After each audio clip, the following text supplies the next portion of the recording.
अस्सलाम वालेकुम। Paradigm shift के फोरम से मैं हूं मोहम्मद हमजा तनवीर।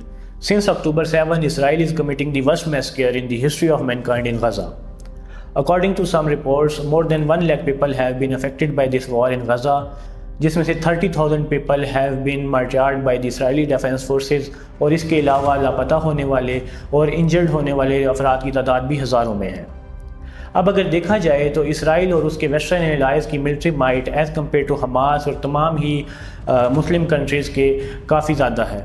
इसी सिचुएशन को मद्देनज़र रखते हुए एक प्रो पैलेस्टीनियन ग्रुप ने एक ऐसी मूवमेंट का आगाज़ किया जिसके ज़रिए वो इसराइल को इकनॉमिकली प्रेशराइज करना चाहते हैं to stop the colonisation of Gaza and Palestine.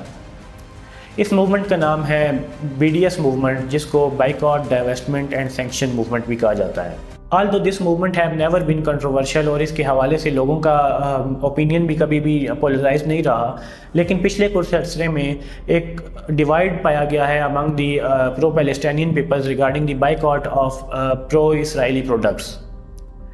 आज की इस वीडियो में हम प्रो इसराइली प्रोडक्ट्स के बाइकॉट और BDS मूवमेंट की इफेक्टिवनेस पे ही बात करेंगे, और इस चीज़ को डिस्कस करने के लिए हम आज जिस आर्टिकल को समराइज़ करेंगे उसका टाइटल है टू बाइकॉट और not to boycott a Pakistani dilemma.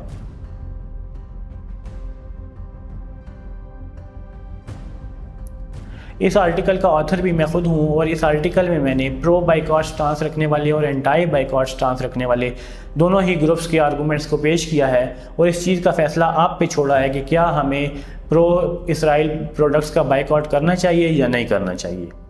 तो let's start with the article. तो इस आर्टिकल को डिस्कस करते हुए सबसे पहले हम एंटाई बाइकॉट स्टांस रखने वाले ग्रुप के आर्गूमेंट्स को डिस्कस करेंगे।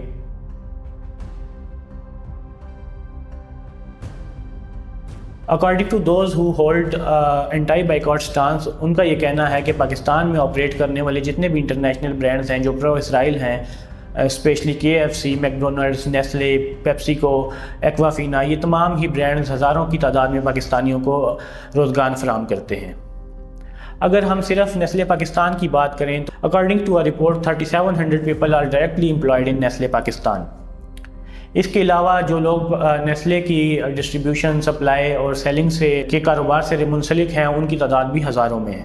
इसी तरह अगर देखा जाए तो पेप्सी को या दीगर जितने भी इंटरनेशनल ब्रांड जो प्रो इसराइल हैं पाकिस्तान में ऑपरेट कर रहे हैं, वो हज़ारों की तादाद में पाकिस्तानियों को रोज़गार मुहैया करते हैं।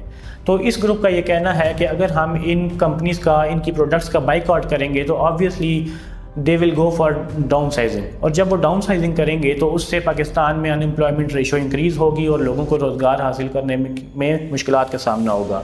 और पाकिस्तान जैसा कंट्री जिसमें ऑलरेडी ब्रेन ड्रेन हो रहा है, उसमें ब्रेन ड्रेन में और अनएम्प्लॉयमेंट में मज़ीद इजाफा होगा। एंटाई बाइकआउट स्टांस रखने वालों का एक और आर्गूमेंट ये है कि Pakistan population comprise 60% of youth, और उस यूथ का एक बड़ा हिस्सा फ्रीलांसिंग से मुंसलिक है, और फ्रीलांसिंग का सबसे बड़ा प्लेटफॉर्म इज़ फाइवर।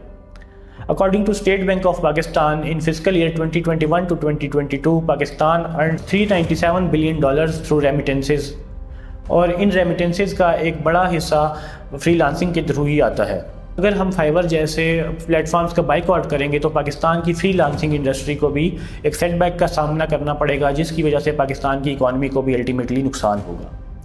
इसके अलावा एंटाई बाइकआउट स्टांस रखने वालों का ये भी कहना है कि अगर हम इंटरनेशनल ब्रांड्स का बाइकआउट करेंगे पाकिस्तान में तो आने वाले वक्त में पाकिस्तान में फॉरेन डायरेक्ट इन्वेस्टमेंट को भी नुकसान होगा, और इंटरनेशनल ब्रांड्स और इंटरनेशनल बिजनेसमैन पाकिस्तान में इन्वेस्ट करते हुए डरेंगे कि पाकिस्तानी कभी भी किसी भी पॉलिटिकल इशू की वजह से उनकी ब्रांड्स को, उनके बिजनेस को नुकसान पहुँचा सकते हैं, बाइकआउट कर सकते हैं। अब हम बात करते हैं प्रो बाइकआउट स्टांस रखने वाले ग्रुप के आर्गूमेंट्स की।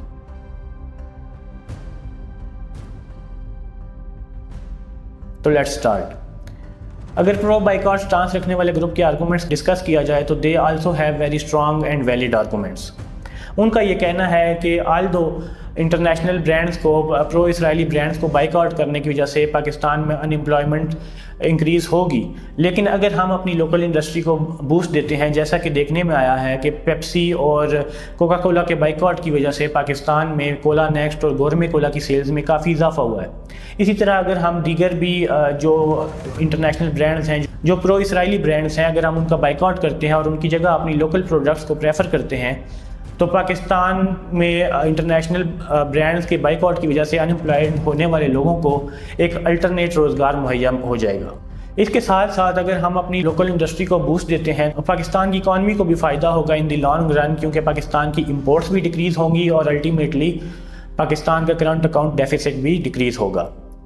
इसकी सबसे बड़ी मिसाल हमारे सामने चाइना और रशिया की है कि कैसे उन्होंने अपनी लोकल इंडस्ट्री को बूस्ट दे के their economies have become self reliant और आज उनको किसी भी दूसरे कंट्री पे डिपेंड नहीं करना पड़ता। अब अगर बात की जाए फ्रीलांसिंग की, तो प्रो बाइकॉट स्टांस रखने वालों का कहना है कि Pakistani youth can utilise alternate freelancing platforms for freelancing, जिसमें अपवर्क है, फ्रीलांसर है, जो कि डायरेक्टली एटलीस्ट इसराइल की इकॉनमी में कंट्रीब्यूट नहीं करते।